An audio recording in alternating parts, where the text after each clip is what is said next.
Let me break down the numbers real quick. Average rent in the Bahamas, $800. Average rent in South Florida, $2,000 for a studio. People think moving to the States is all peaches and cream. They always think the grass is greener on the other side. But here's the reality. It's so much harder than you could even imagine.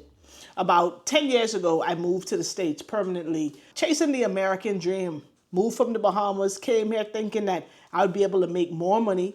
Everything else here is cheap. But guys, I was in for a rude awakening because that $2,000 for the studio that I talked about, that's not even factoring in your security deposit. That's not factoring in the fact that they want you to make 3 times the rent at your job. And then let's not even talk about credit score, right? In the Bahamas, we don't even have credit score. So think about being a grown adult, getting started later in life with no credit history, trying to get approved for an apartment where the rent is just ridiculous. But rent is just one thing, y'all. So many people I know, because we feel limited back home in the islands, we feel like coming to America is going to just make things instantly better, but nothing can be further from the truth. One thing you will learn if you've ever migrated here, if you've ever spent extended periods of time in the States, y'all, it ain't cheap. Everything costs more. Every single time you leave the house, you might as well count it that $100 is gone. And that's just on the basics. That's just on food, drinks, and that's soft drinks, not alcohol. In the islands, in the Bahamas, we used to drinks costing $5, $6. Y'all, here, every drink is $20. All of you watching this who are Hennessy drinkers, you better have big money. See, one thing you're going to learn to do when you make that transition, or if you're considering making that transition, is you got to know how to adjust. You got to know how to cut back. You got to know how to stay home and stay inside and enjoy, that place you call home. Because if you think you're going to be in the States and just be outside every weekend or every night, you're in for a rude awakening because your money going to run out quick. No lies. Been there, done that. Some things I would recommend that you do if you are thinking about transitioning to the States. First, y'all, have a plan. Have a plan of action. Don't come over here with $500 in your pocket or $500 on your bank account thinking that you're going to make things pop when you get here. It don't work that way. Because you need somewhere to live. Only for so long, your homeboy or your homegirl going to be into you staying by their place. After a while, they're going to be ready for you to go. And then you're going to face the harsh reality that rent is due every 4 weeks. And those weeks go by like this. So you got to have a plan. You got to have a plan for somewhere to stay. And then you better have a plan for some income. Because every time you leave the house, like I said, money is being spent. So you got to have a way to be reeing up. Because I'm telling you, if you ain't got tens of thousands of dollars on that bank book, your money gonna run out, and it's gonna run out fast. And the thing about being in a foreign country, the thing about, taking that step of being away from home is, listen, ain't no one helping you. Ain't no one to go by. Ain't no one to go get a plate of food from. Ain't none of that.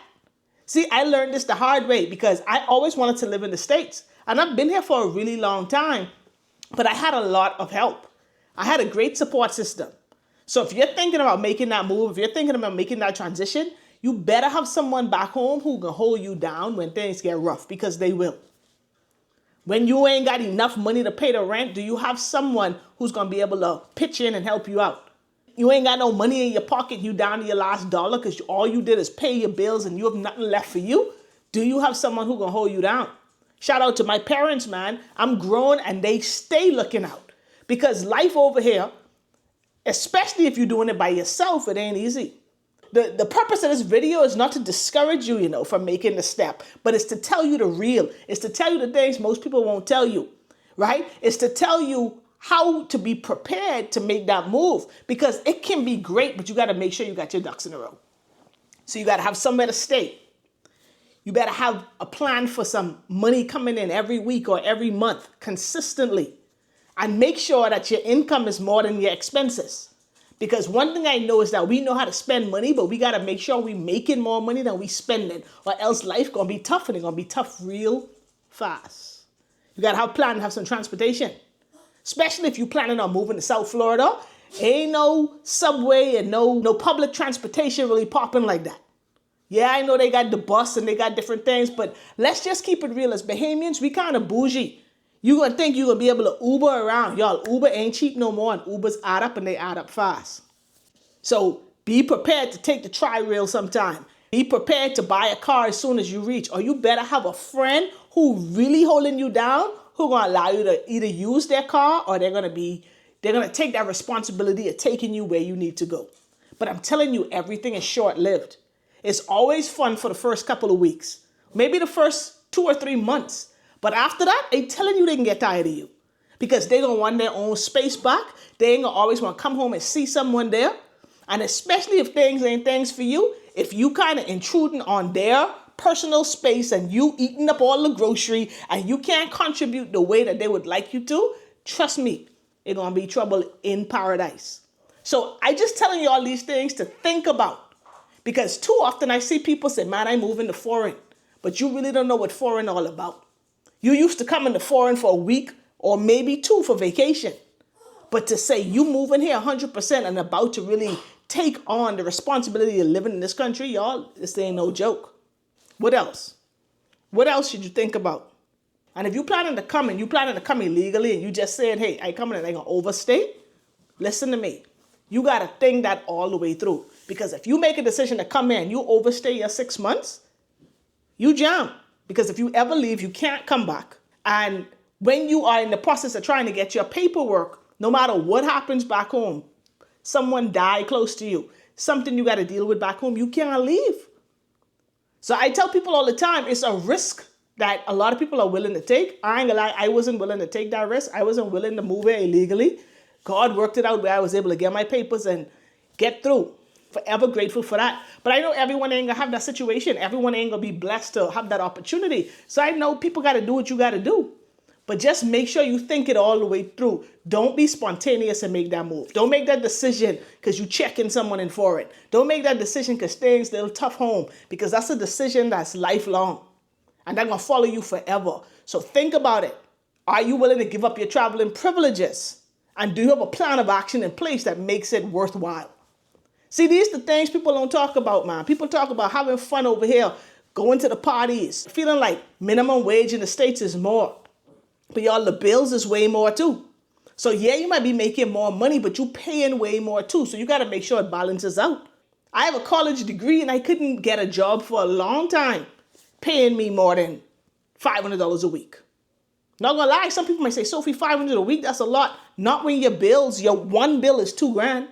And then you got a car payment, you got insurance, you got health insurance, you got light, you got internet, you got cell phone, you got renter's insurance. These things add up and they add up fast. I just want you to plan.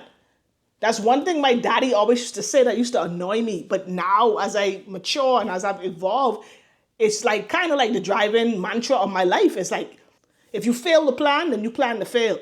And when you make a plan, don't deviate from the plan too quickly. Stick with it. Y'all, moving, immigrating from one country to the next has its pros and it also has its cons. And some people come here and make the best of the opportunity, and some people come here and just mess it all up because you weren't really thinking about the full holistic view of that move. I've been living in the States since I was in the 11th grade on a student visa, went to high school, went to college. Had a time I had to go back home. And then I was blessed to be able to get my paperwork, get a green card. Now I've been here and I've been, an entrepreneur. I've been working jobs. I've been building skill sets. And now I'm able to make a great income and I'm able to cover my bills. But y'all, I ain't gonna lie. No matter how much money you make, when these bills be hitting every 30 days and you paying all by yourself, you got to make sure that your T's are crossed and your I's are dotted. So if you're thinking of immigrating to the States, if you're thinking of moving from the Bahamas to America, and you ain't got family, you ain't got no close friends, you ain't got someone who's really ready to hold you down, I would say make sure you sit down one day by yourself and really get a sheet of paper and write out the pros and the cons of making that move. And if the pros don't drastically outweigh the cons, I'll say now ain't the time. Don't do it yet. But there's some of y'all on here who are hustlers, you go-getters, you're going to make it happen by any means necessary. Do it. But just make sure you think about all these things before you leave your home, which is paradise, to come to another person's country where you got to make your way and make motion for yourself. So I hope this video gives value to somebody, I just felt like it was in my spirit to share this, because I always hear people, they look at me and they think I'm so lucky because I live in the States. And I am. I'm grateful. But I want you to understand that wherever you're at, you can make it happen there too. And if you're thinking about coming, make sure you come correct. So y'all already know what to do. Like, comment, and subscribe to the channel.